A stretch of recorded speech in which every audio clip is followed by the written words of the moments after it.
Rashid Bhayat, founder and chief executive of the Positive Youth Foundation. Welcome to the University of Warwick.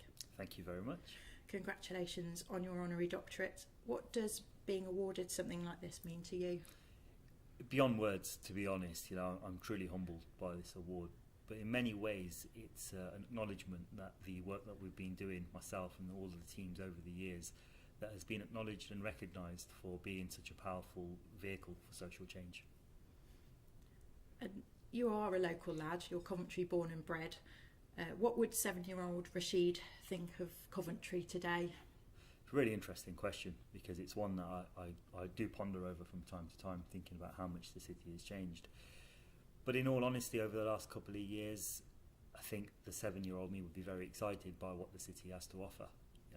Huge growth in terms of the universities and what they've brought to the city, but more importantly, huge titles such as the City of Culture coming to Coventry in 2021. As a young person, if we can get it right, we can only do nothing but inspire them and help them to achieve greatness through that, because the City of Culture programme offers really diverse opportunities to help young people into leadership roles, into experiences and cultural opportunities that didn't exist before. So I think a 7-year-old me and any 7-year-old or young person in Coventry right now should have reasons to be hopeful and cheerful. However, there are social challenges which we need to address, and I guess the communities should take confidence that there are people, including our foundation and other partners, that are doing our very best to ensure that any bridge and any gaps are effectively brought together, and all young people and all communities are given fair and open access to services and opportunities. And you established your first social venture in 1997, and you were age 17, and you worked with young people in one of the UK's most challenging neighbourhoods. Have you always been driven to do this kind of thing, and where did you find your drive to succeed? I've always been driven.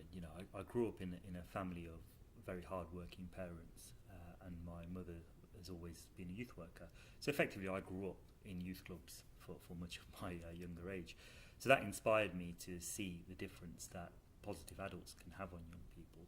And I myself had challenges with education, so it just wasn't for me. So the most natural place for me to fall into was youth work. Mm-hmm. And then, I guess, setting that up, it just grew from strength to strength, and there was never really a plan in place. It just grew. There was never a master plan or a business plan of, in 10 years' time we hope to be a certain way. It just happened. And I guess it just happened, it was because of need. And as the need for young people's development and progression and opportunities increased, so did the desire from myself and the people around me to ensure we met those needs.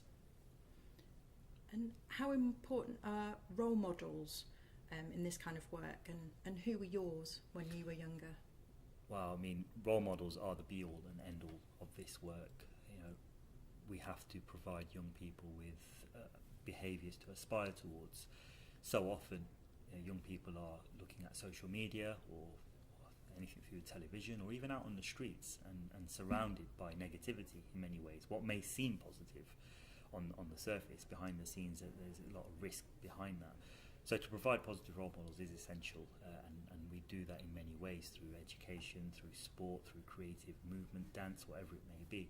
And I've had a fair number of role models in my own life. In my professional career, in my early days, my mother was my role model. I learned a lot about youth work from her, about the fundamentals of putting young people first and doing things right. And then through my professional life, there have been a number of role models. Too many to list, but I guess what they've all had in common is the absolute desire that whatever we do it the best we can, and we remember the social outcomes that are attached to that. That unless we can make positive change, we're really wasting our time, because whatever we do in our line of work has to result in outcomes. So, tough one to answer in terms of naming people, but I named my family as kind of a very positive force, and even I look internally to my own family now, and my sons are incredible inspiration. I'll talk a little bit about that later. And my wife, who's been there from the very start of this journey, has really inspired me and helped me to keep plodding on. When you just think, I can't give any more, that they collectively find a way to keep me going. So, you founded the Positive Youth Foundation, which supports young people who find themselves in a wide range of complex and challenging circumstances. What advice do you give to young people who aspire to achieve, maybe in academia, maybe in business, maybe in the community, but are facing barriers? I think the biggest piece of advice I give to anybody that I speak to is to not set any limits, because we're very good as adults in telling young people what they can and can't do or how far they can go with things, and that's in all walks of life, all cultures, all ethnicities or social groups. We tend to set parameters for young people which we have no right to do. So whenever I'm speaking to somebody on a professional or personal level, my advice is always just keep going.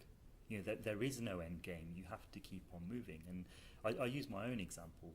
When I first set this work up with £50 as a startup and a bag of footballs in a park in probably one of the most notorious, challenging areas in the city, if not across the region, there were no barriers. It was literally turn up, let's see what happens with this football. There was no master plan in place. You just got to keep going. And I think we have to inspire self-confidence and self-belief in young people to say, just keep going. As far as you think you can take this, just keep going. Because we don't, as adults or as professionals, we have no right to stop people from progressing and dreaming and moving forward. So that's my ultimate advice to people is just don't stop. The minute you stop moving, don't expect anything more to happen. So that's brilliant advice. And you mentioned sport just then, your bag of footballs. Yeah. Warwick is investing in a new state-of-the-art sports and wellness hub, which will be open to students and staff and the local community. Yeah. How important is sport in the community, especially for young people? Sport has been used as a vehicle to engage young people for many, many years. I'd like to think locally we really formalise that offer. And I know at the University of Warwick, your Director of Sports and Physical Activity, Director of Sport and Active Communities, Lisa Dodd-Main, is a real advocate for that work. And it's really important that when institutions with the power of the University of Warwick have high-class facilities that they do, that people all around the university, including those outside of the university, feel that they are a part of that and feel like genuine stakeholders. So it's very important that we use sport, creativity, whatever it is, to engage and attract young people. But sport has this unique way of developing leaders, and I think that's a really important part that it has to play and has to offer, because many young people are looking for leadership roles without even realising it, and many young people leave with really strong credentials around being a good, effective leader because of their experiences in sport. So I guess the challenge and the huge opportunity for the university here is to ensure that when these facilities are fully operating and when they're fully available, that the community isn't forgotten and people are given genuine, fair access to those, and then work in partnership with the students and the academics here to see the power of sport. Brilliant. Well, Rashid Bhayat, thank you very much. Thank you. Thank you very much.